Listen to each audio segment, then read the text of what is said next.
কাকে ধরবে সেটা বল।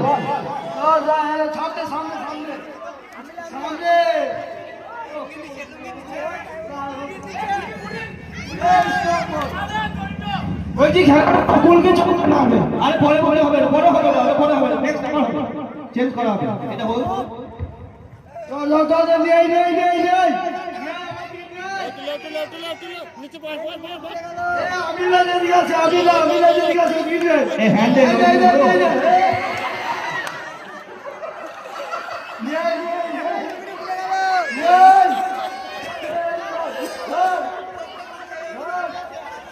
দর্শক হাততালি এত সুন্দর খেলাটা